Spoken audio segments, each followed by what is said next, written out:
in the heart of southern Africa. A gripping tale of love, betrayal and murder unfolded, capturing the nation's attention for years. This is the story of Mariette Bosch and Tini Wolmarans, a tragedy that transcends passion and obsession and ultimately leads to one woman facing the gallows. Welcome to the riveting account of the White Menace of Botswana. Our story commences in the early 1990s when a South African couple, Justin and Mariette Bosch, embarked on a new adventure in Botswana. Attracted by promises of a booming economy and a serene atmosphere, they settled in Pakolani, an affluent suburb of Gaborone. Mariette, originally from Pietersburg, was a striking blonde in her late 40s, mother of 3 and a regular member of the Dutch Reformed Church. Life in Botswana seemed perfect, granting them the luxuries of domestic help and gardeners. Mariette's days were filled with the indulgences of shopping, bridge games, and occasional casino visits. Weekends were reserved for quality time with her husband Justin, often spent at game lodges and golf courses. But beneath this seemingly idyllic facade, a storm was brewing. In 1990, the Bosch family became acquainted with their neighbors, the Wolmarans family. Ria and Tini Wolmarans, also South African transplants, were drawn to Botswana by its growing economy. They settled in Pakolani, forging a connection with the Bosch family. Ria Wolmarans, a compassionate and friendly woman, offered solace to Mariette when tragedy struck in 1995. Justin Bosch, Mariette's husband, met a tragic end in a car crash, leaving her widowed and vulnerable. During this trying period, Mariette and Ria's friendship deepened. They became inseparable, sharing not only their daily lives but also their dreams and secrets. As the bond between the two women grew stronger, it's alleged that something else was growing beneath the surface. It wasn't long after Justin's death that whispers of an affair between Mariette and Tini began to circulate. What was initially a comforting friendship between neighbors now carried the weight of suspicion and betrayal. 5 months after Justin's demise, the affair is said to have ignited. Tensions simmered within the Wolmarans' marriage. Reports suggest that Ria and Tini's relationship was on the rocks, leading to their separation in 1993. In an attempt to reconcile, Tini arranged a job for Ria in Gaborone as the financial director of a concrete company called Quina Rockler, where she worked alongside managing director Henny Katsi. As the pieces of this intricate puzzle fell into place, an unsettling picture emerged.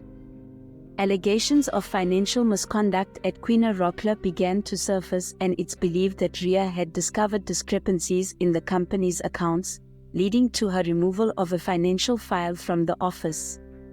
But what initially seemed like a tragic love affair was about to take a deadly turn.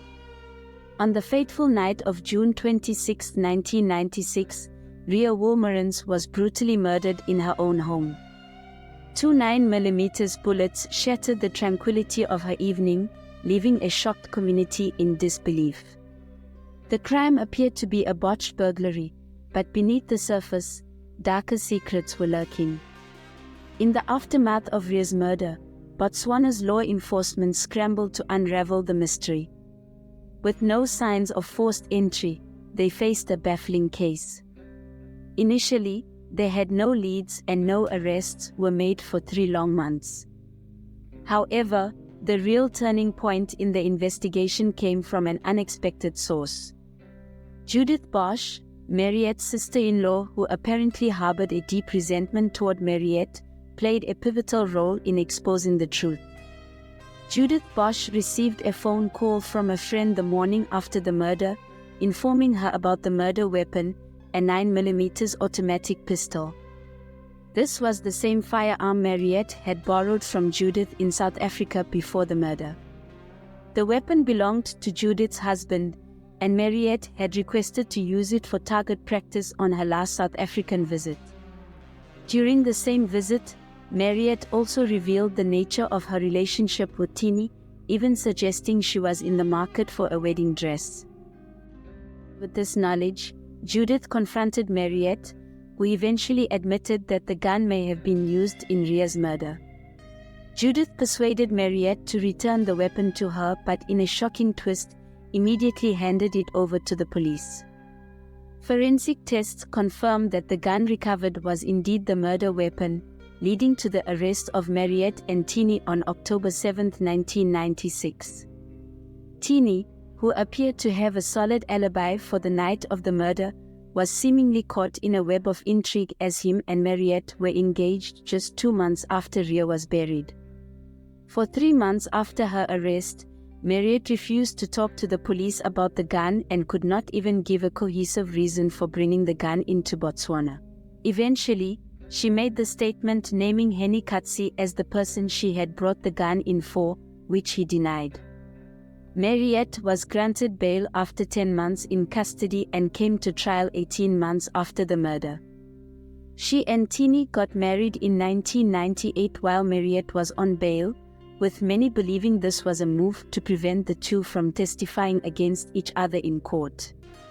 In November 1999, Mariette obtained permission from the Botswana government to attend Tini's daughter's wedding in South Africa, and many people close to her, including a South African attorney named Henny Valkmont, advised her not to return to Botswana with the belief that South Africa wouldn't extradite a South African citizen to stand trial in a country that would likely punish her to death.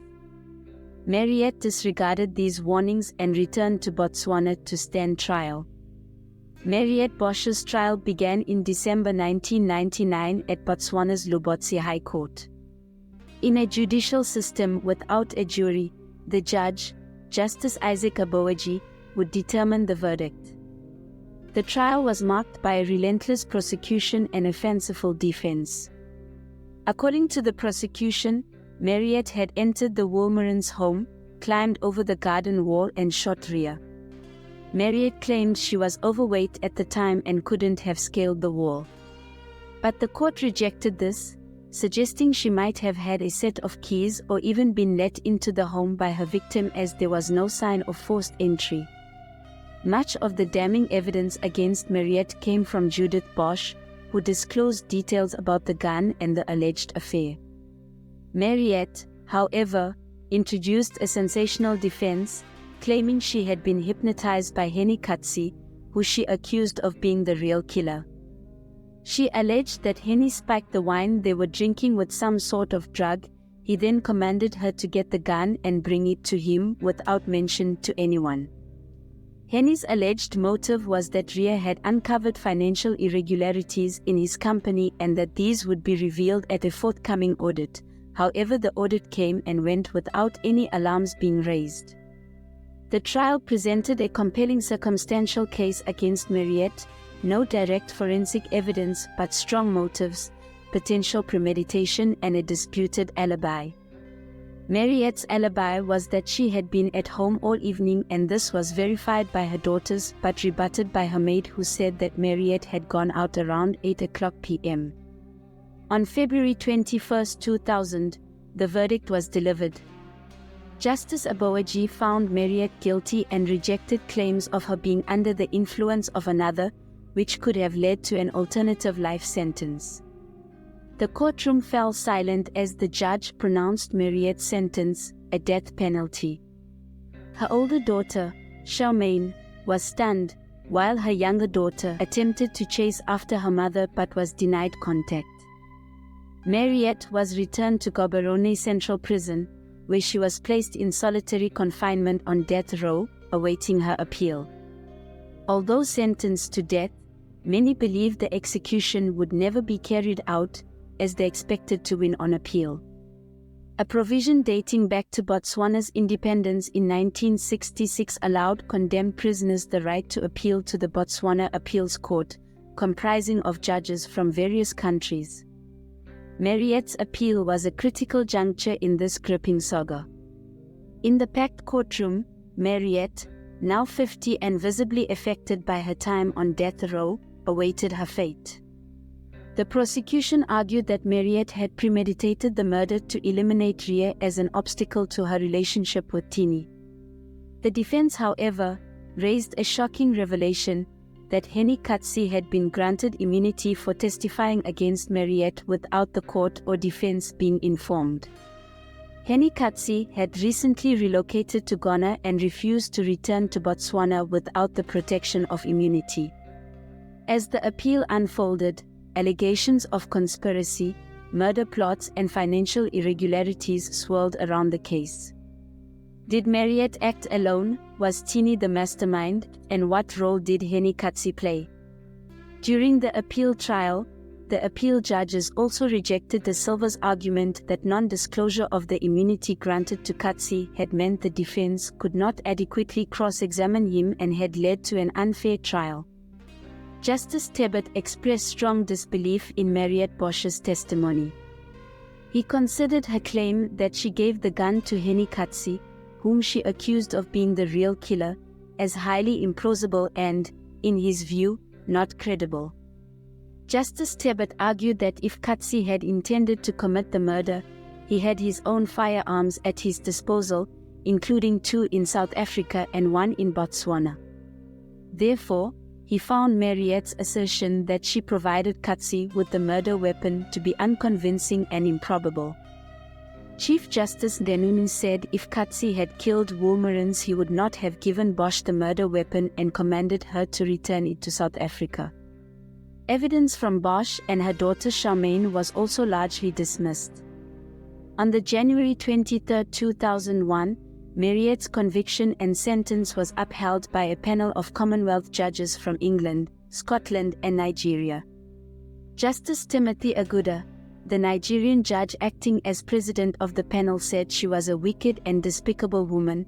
He also said that the murder had been planned over a long period, no doubt as a result of jealousy and infatuation.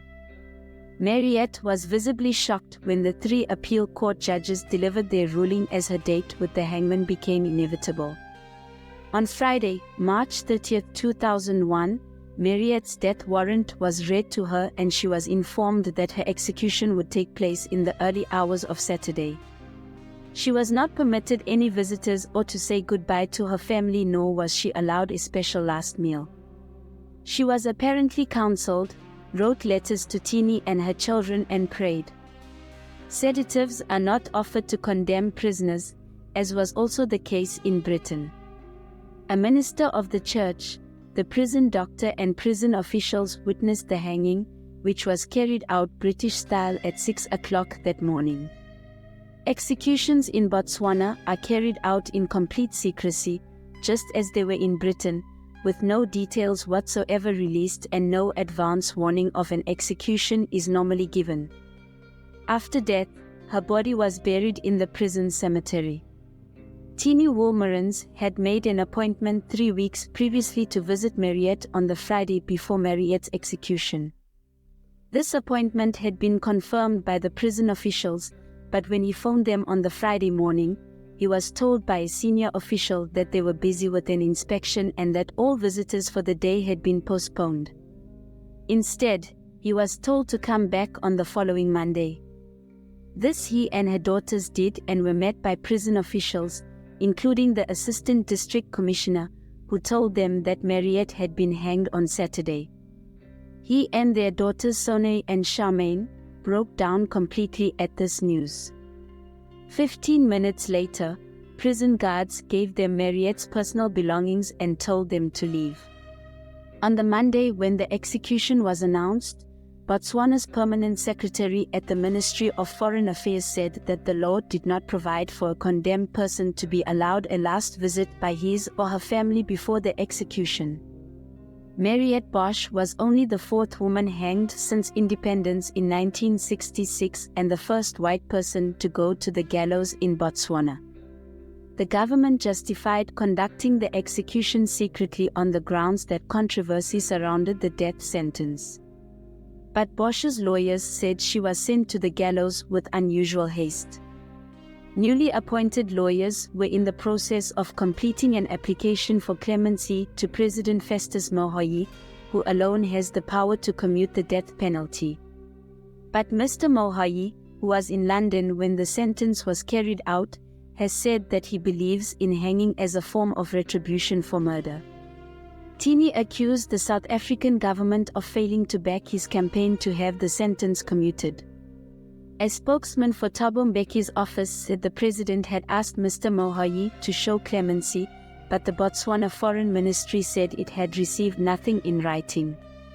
In truth, the South African government's involvement in the case, other than the assistance provided through the South African consulate in Botswana, has been purely as a spectator. The government's stance has its roots in the principle of respect for another state's sovereignty. In fact, the international pressure from human rights organizations may have had the opposite effect, indirectly forcing Botswana to send a message with the hastened execution of Mariette, displaying its sovereignty. To this day, questions still linger about the true nature of the events that unfolded. In court, it was revealed that Mariette and Tini's affair had begun in 1993, much earlier than suspected, with accusations of multiple murder plots and even attempts on Ria's life. Some claim that Mariette's motives included life insurance payouts, while others point fingers at Tini for his involvement.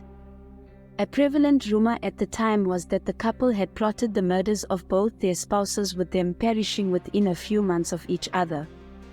It is alleged that Mariette instructed her son, Anton, to give his father some pills that would help him stay up after dropping the kids off at boarding school. It was never proven if indeed Justin Bosch was under the influence at the time of his passing, but it is reported that Justin's estate was worth millions and Mariette was expecting a multi-million Pula life insurance payout. It is also alleged that Ria may have survived previous attempts on her life. She was left scarred after also falling asleep at the wheel and crashing her car on some train tracks. Ria's family strongly believed that these were attempts by Mariette and Tini to eliminate her. Ria's family also alleges that Tini once tried to smother his wife to death with a pillow and became so guilt-stricken that he attempted to end his own life shortly after. In fact, Tini has often been accused of being the mastermind pulling the strings behind the murder, with some even alleging that Tini was the trigger man after conflicting reports of him flying into Gaborone on the day of the murder. Other accounts suggested that Tini had given a man a lift to Polapi on the road to Gaborone in the afternoon before the murder, and that Tini had left his work site early, returning a bit late for work the following day. The chief prosecutor, however, suggests Tini was not in Gaborone on the night of the murder but had always suspected his involvement. The trial prosecutor Udona Mack was also quoted as saying that he would probably have tried Wolmerans as a co-accused if he had known what he knows now. Under cross-examination, Maria's maid, Aniki Ntwaegi, revealed that she was threatened not to testify by Tini. Unfortunately, Aniki suspiciously passed away shortly after giving her crucial testimony. Tini also allegedly received at least 200,000 Pula life insurance payout from Ria's death, with Ria's family confirming that Tini was struggling for money at the time and couldn't afford a divorce. There are also unproven claims that Tini had an inappropriate relationship with Mariette's youngest daughter, Sonei.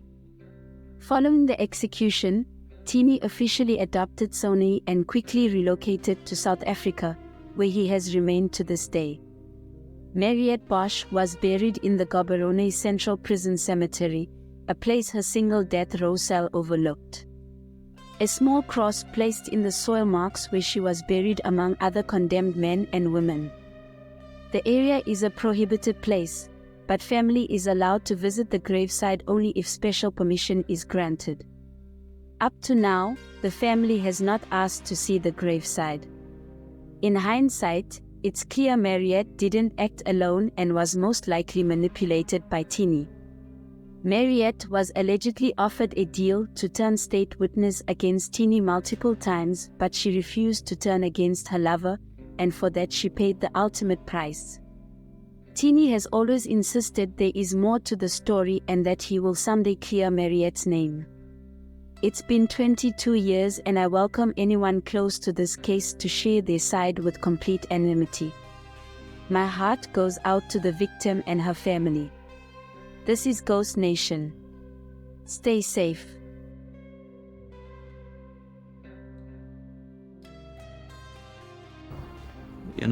Rumors got getting people killed.